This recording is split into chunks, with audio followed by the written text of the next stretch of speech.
Welcome, everyone, to today's Explainer. We're unpacking one of the absolute most fascinating narratives in international football right now. It's the story of the German national team's highly anticipated rebuild ahead of the 2026 World Cup. We're going to look at how a footballing superpower completely tears down its foundation to build something entirely new, drawing from deep tactical analysis, player profiles, and the boardroom strategies driving this whole transformation. It's a question that has basically consumed German football. How on earth does a four-time world champion bounce back from absolute disaster? We're talking about the massive existential stakes of overcoming not one, but two consecutive World Cup group stage exits.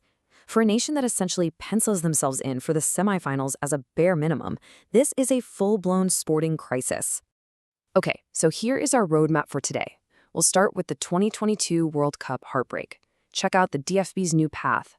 Enter Julian Nagelsmann, dive into a new tactical identity, look at Germany's next generation, and finish up with the 2026 outlook. Let's get into it. First up, Part 1, the 2022 World Cup heartbreak. Look, to understand the cure, we first have to understand the disease that plagued Die Mannschaft in Qatar.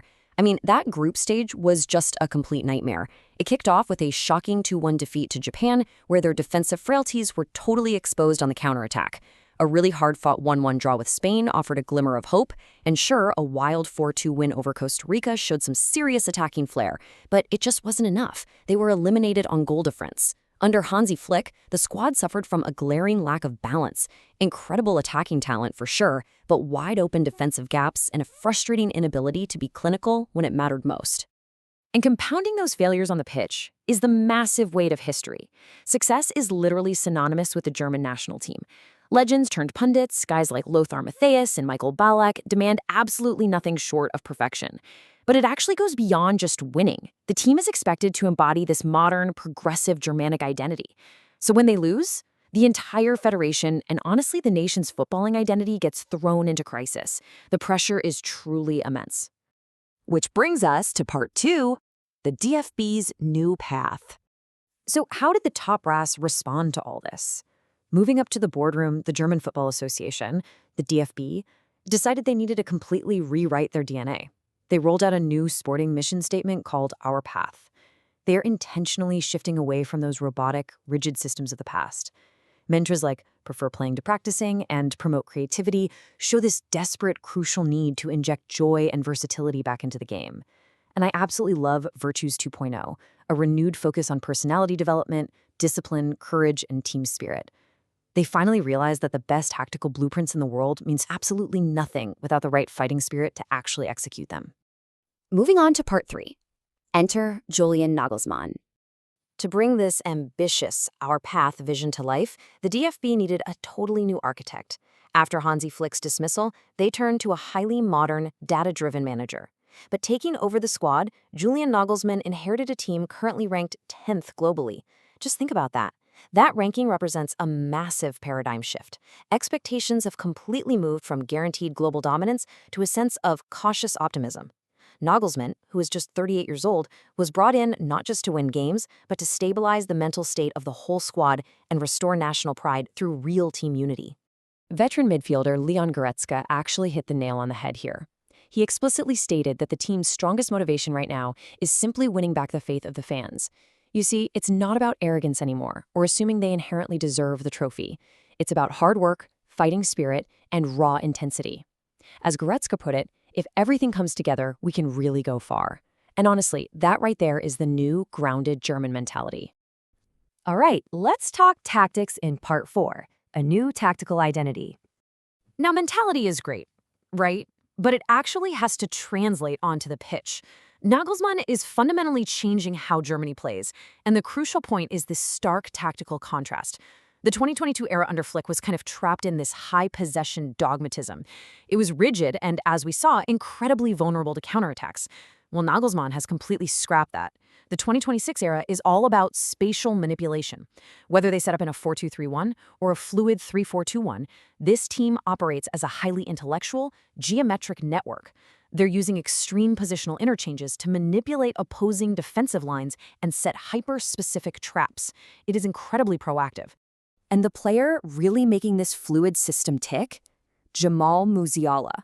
At just 23, he is the undisputed creative engine of this team. Nagelsmann gives players like Musiala absolute free license to drift into half spaces and use his elite dribbling to shatter those deep, stubborn defensive blocks. Instead of forcing players into strict, predetermined roles, the whole system is literally designed to let Musiala's natural chaos thrive.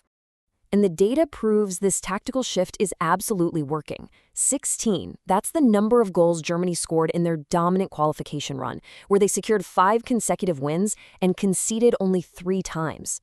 That is objective proof that Nagelsmann's balance of aggressive pressing and this newfound defensive cohesion is really paying dividends.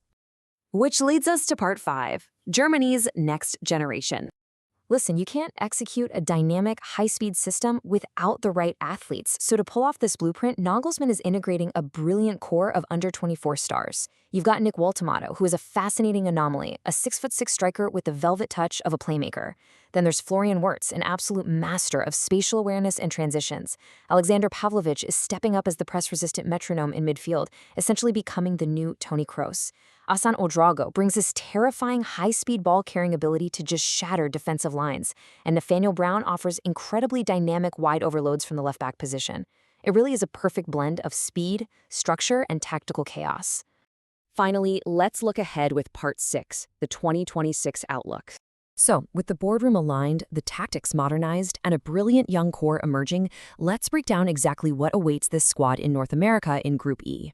Germany are heavy favorites for sure, but it's actually a really diverse test. Ivory Coast is an African powerhouse and will provide a massive physical matchup.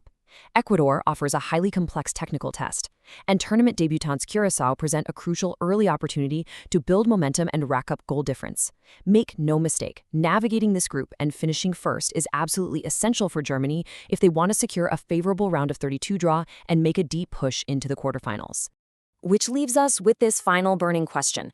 Will this blend of youthful creativity and seasoned leadership finally end their string of early exits? Julian Nagelsmann has engineered a brilliant spatial network, and the youth pipeline is literally overflowing with talent. But, as we all know, World Cups are won in the margins. If they can somehow balance their structural foundation with this fearless new mentality, well, the rest of the world better be on high alert. Thanks so much for joining me on this explainer, and I'll catch you next time as we continue to unpack the fascinating world of football tactics.